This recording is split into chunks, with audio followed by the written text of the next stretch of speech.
Assalamualaikum teman-teman. Seperti biasa sebelum mulai Mimin mendoakan semoga teman-teman semua selalu dalam keadaan sehat walafiat. Oke, kali ini kita akan melanjutkan Martial Master versi novel bagian 326. Bagi yang baru bergabung, selamat bergabung.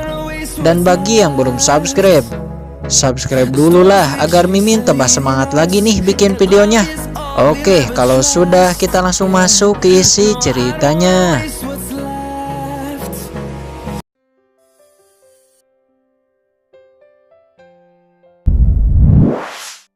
Kincen, dia juga tahu Arai tingkat 7 tidak akan mampu menahan serangan niat pedang ini. Sesaat kemudian, duar, domain pedang Jiruyu telah hancur. Segera domain pedang Kincen diaktifkan. Beristirahatlah, pulihkan tenagamu. Setelah domain pedang saya hancur, gunakanlah domain pedangmu lagi, kata Kincen. Saat ini Kincen terus mengatur formasi, mempertahankan domain pedang, dan mengendalikan kuali kuno. Saya tidak memiliki cukup bahan. Jika kamu memiliki bahan untuk memperbaiki bendera formasi, berikan kepada saya, kata Kincen. Mendengar ini, Jiruyu tanpa ragu langsung mengeluarkan semua bahan yang ada di cincin penyimpanannya. Melihat bahan-bahan tingkat tinggi di depannya, bahkan ada bahan di atas tingkat 8, Kincen terkejut. Namun Kincen senang. Dengan ini tingkat keberhasilannya menyusun Arai tingkat 8 bertambah dari 40% menjadi 70%. Layak menjadi keluarga kaya yang tersembunyi, kata Kincen. Segera dia banyak membuat segel. Di saat yang sama, Jiruyu dan Kincen terus bergantian membentuk domain pedang.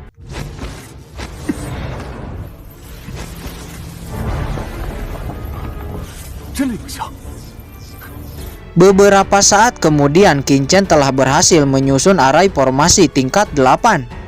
Sebuah cahaya seperti gelembung melindungi Kincen dan Jiruyu di dalamnya. Akhirnya berhasil, kata Kincen. Dia hampir terjatuh karena kelelahan. Ini Arai tingkat 8. Kamu benar-benar membentuk Arai tingkat 8, kata Jiruyu. Dia melihat Arai yang dibentuk Kincen dengan takjub.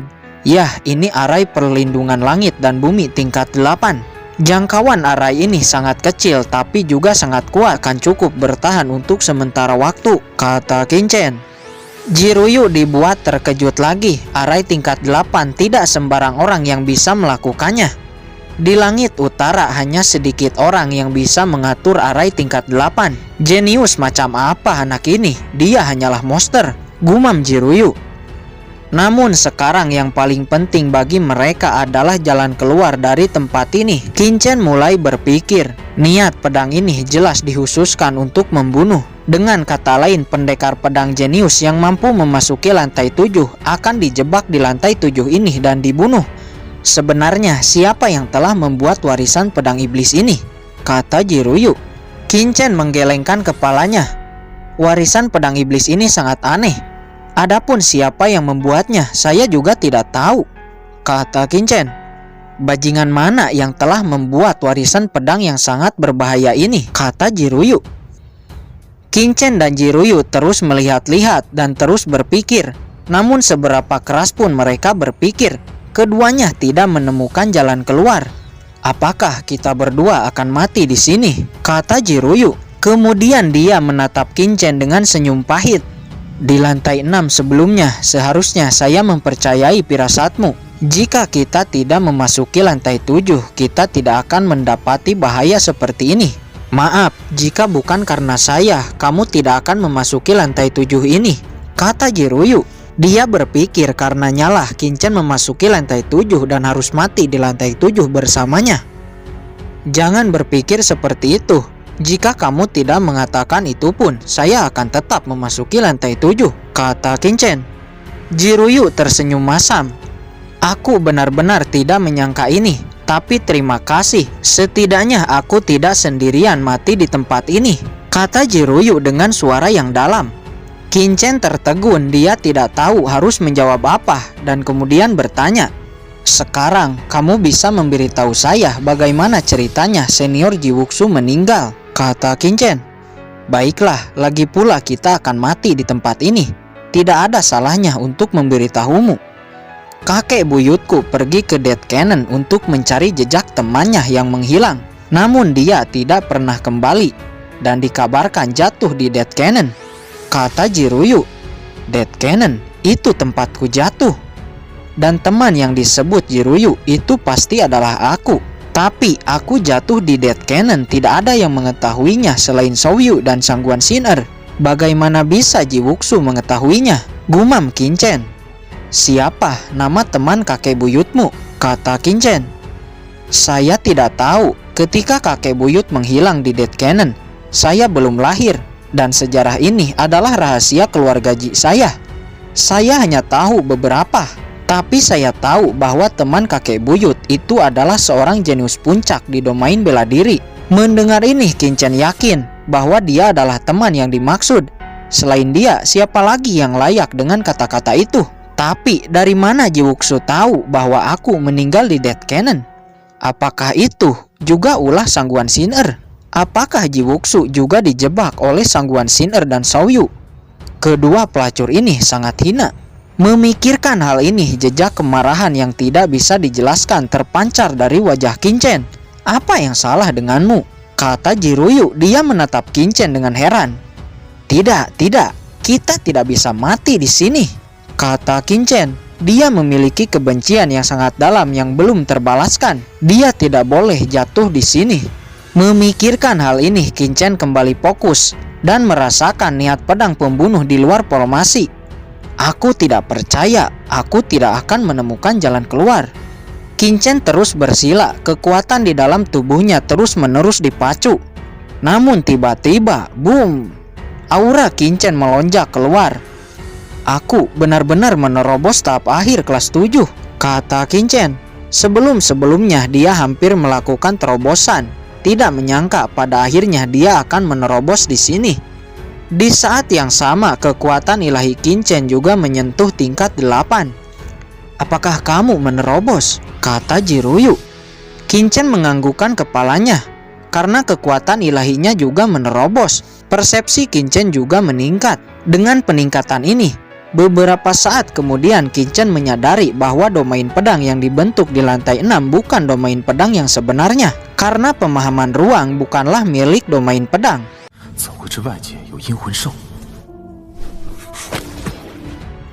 Pada akhirnya Kinchen paham bahwa niat pedang di lantai 6 dibuat khusus untuk menyesatkan pendekar pedang ke jalan yang salah. Kinchen terus berpikir, melakukan beberapa evolusi, dan akhirnya Kinchen berhasil membuat domain pedang yang sebenarnya. Domain pedang yang sebenarnya ini jauh lebih kuat dibandingkan domain pedang yang salah sebelumnya. Segera Kinchen memberitahu Jiruyu, dan Jiruyu juga dengan cepat memahaminya, lalu membentuk domain pedang yang sebenarnya. Jiruyu, gunakan domain pedangmu. Setelah kamu sudah tidak kuat, aku akan menggunakan domain pedangku. Kita bergantian saling menjaga satu sama lain. Ayo kita masuk jauh ke kedalaman lantai 7. Siapa tahu ada jalan keluar di sana. Kata Kinchen kepada Jiruyu. Oke. Jiruyu menganggukkan kepalanya. Segera keduanya berjalan perlahan masuk ke kedalaman. Benar saja, domain pedang yang sebenarnya yang baru benar-benar mampu bertahan cukup lama di bawah serangan niat pembunuh. Di saat mereka berdua semakin dalam, mereka merasa bahwa badai niat pedang pembunuh semakin melemah. Sesaat Kinchen dan Jiruyu melihat mayat yang tergeletak. Di depan mayat ini ada sebuah pedang hijau. Orang ini juga pasti jenius pendekar pedang yang telah memasuki lantai 7. Tidak menemukan jalan keluar dan akhirnya mati di sini. Yah, itu benar. Tapi nampaknya mayat ini adalah seorang pendekar pedang yang sangat kuat. Kinchen, lihatlah, ada sebuah kata-kata di depan mayat ini, kata Jiruyu. Kinchen juga melihat kata-kata itu. Kaisar Pedang Wuji Xiaoyun tersesat ke menara pedang alien. Tidak berharap ada pendatang baru. Tidak ingin. Itulah kata-kata yang tertulis. Tidak ingin. Apa maksud dari kata-kata terakhir? Pikir Kinchen. Ternyata orang ini adalah Kaisar Pedang Wuji, kata Jiruyu. Pendekar pedang Wuji dikabarkan dia adalah seorang pendekar yang sangat jenius 2000 tahun yang lalu. Di usia 30 tahun orang ini menerobos martial sovereign. Dia pernah membunuh seorang ahli martial sovereign tahap awal. Tentu saja dia paling unggul dalam ilmu pedang. Namun dikabarkan orang ini menjelajah ke setiap bagian daratan dan setelah itu tidak ada kabar lagi tentangnya dan dianggap telah mati. Tidak disangka jenius menantang langit seperti itu ternyata telah mati di tempat ini, tersesat di menara alien. Mata Qin Chen dan Jiruyu terpaku dengan kata-kata kedua. Apakah menara ini milik ras asing? Memikirkan hal ini, kekuatan ilahi Qin Chen menyapu ke dalam kuali kuno dan bertanya kepada skeleton cabang. Namun skeleton cabang mengatakan bahwa dia tidak mengetahui apapun tentang menara pedang ini. Mata Qin Chen terfokus kepada kata terakhir yang ditulis, yaitu tidak mau. Tapi tidak mau apa? Nampaknya sebelum pendekar pedang Wuji menyelesaikan kata-katanya, dia sudah lebih dulu mati. Hanya ada pedang hijau di depan Kaisar Pedang Wuji yang masih memancarkan napas ilahi. Senjata pedang ilahi ini seharusnya adalah senjata milik Kaisar Wuji, kata Jiruyu. Tanpa sadar dia akan mengambil pedang hijau itu. Qin Chen yang melihat ekspresi mati Kaisar Wuji yang melihat pedang hijau seperti ketakutan. Jelas itu bukanlah senjatanya dan Qin Chen merasa ada yang aneh. Jangan, kata Qin Chen di saat Jiruyu akan memegang pedang hijau itu. Mendengar teriakan Qin Chen, seketika tangan Jiruyu berhenti. Pedang hijau ini sangat aneh, kata Qin Chen dengan sedikit panik. Dan benar saja, pedang hijau ini langsung melayang, mengeluarkan energi iblis yang sangat tajam, bersiap menyerang Qin Chen dan Jiruyu.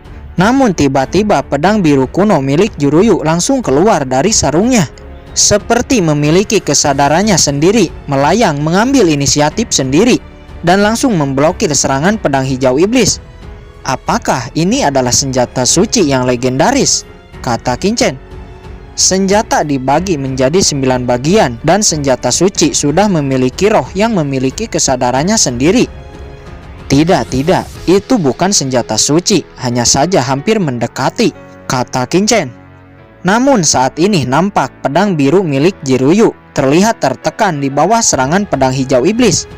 Tidak, aku harus mendesak wali kuno sesegera mungkin. Jika pedang Jiruyu dikalahkan, jelas kita berdua akan mati. Kemudian Qin Chen langsung mendesak wali kuno. Namun sebelum Qin Chen melakukannya, tiba-tiba pedang karat di cincin penyimpanan Qin Chen nampak bergetar, langsung keluar dari cincin penyimpanan, melayang, memancarkan aura hitam dan langsung bertabrakan dengan energi hijau pedang iblis. Apakah pedang karatku memiliki kesadaran sendiri? Kata Qin Chen. Saat ini pedang karat terus bertabrakan dengan pedang hijau iblis. Di saat yang sama pedang biru kuno kembali dan jatuh ke tangan Jiruyu. Pedang hijau iblis nampak marah karena pedang karat dapat melawan bahkan menekannya. Energi hitam misterius dari pedang karat terus bertabrakan dengan energi hijau pembunuh dari pedang hijau, seperti dua kaisar bela diri yang sedang bertarung dengan liar, yang bergema di seluruh ruang lantai 7. Seluruh ruangan seperti bergetar di bawah tabrakan energi keduanya. Jiruyu, dia saat ini melihat pertarungan antara dua senjata ilahi yang sangat menakutkan. Siapa Qin Chen ini? Kekuatannya menakutkan. Bakat bawaan yang luar biasa, master formasi, dan bahkan sekarang senjata ilahinya ternyata sangatlah kuat. Jiruyu terpukau, dia bahkan tidak bisa membayangkannya. Tanpa ia ketahui, Qin Chen saat ini dia juga dikejutkan dengan kekuatan pedang karat. Pedang karat yang misterius, yang patah, yang awalnya didapatkan di 5 negara, ternyata sangatlah menakutkan.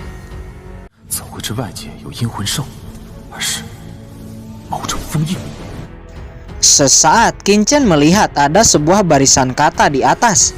Melawan Yin dan Yang, menghancurkan langit, Dawn of Sword. Itulah kata-kata yang tertulis. Sederet kata ini diucapkan dan tanpa sadar dioperasikan oleh Qin Chen. Domain pedang Qin Chen tiba-tiba aktif dan daya tarik yang kuat menyebar darinya. Qin Chen merasa dia bisa mengendalikan seluruh menara. Bahkan dia merasa bisa mengendalikan 3 senjata ilahi yang ada di sana, yaitu pedang hijau iblis, pedang karat, dan pedang biru kuno. Ini seperti teknik kontrol pedang. Jika benar, maka, kata Qin Chen seraya mendesak tangannya. Seketika pedang hijau iblis seperti tertarik ke tangan Qin Chen dan akan dikendalikan oleh Qin Chen. Pedang hijau iblis seperti dikejutkan, seolah-olah dia tidak menyangka Qin Chen mampu menguasai teknik rahasia ini. Segera sebuah konsep artistik spasial keluar dari pedang hijau iblis. Seluruh menara seperti bergetar. Qin Chen, Jiruyu, pedang karat, dan pedang biru kuno diselimuti cahaya putih dan langsung menghilang, diteleportasi dari sana. Bukan hanya Qin Chen dan Jiruyu, seluruh orang yang ada di menara juga diteleportasi dan menghilang dari sana. Mereka semua diteleportasi dan jatuh di lapangan, di mana Master Yan 19 dan orang-orang lainnya berada.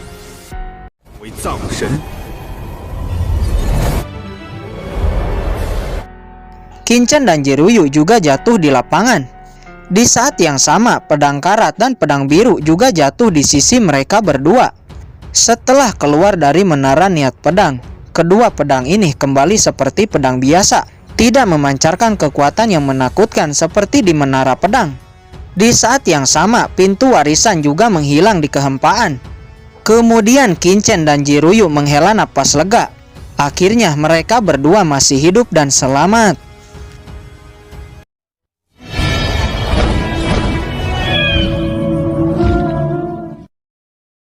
Oke guys, sudah dulu ya. Jangan lupa subrek biar lanjut terus ceritanya. Bagi yang sudah subrek, mudah-mudahan dimudahkan rezekinya.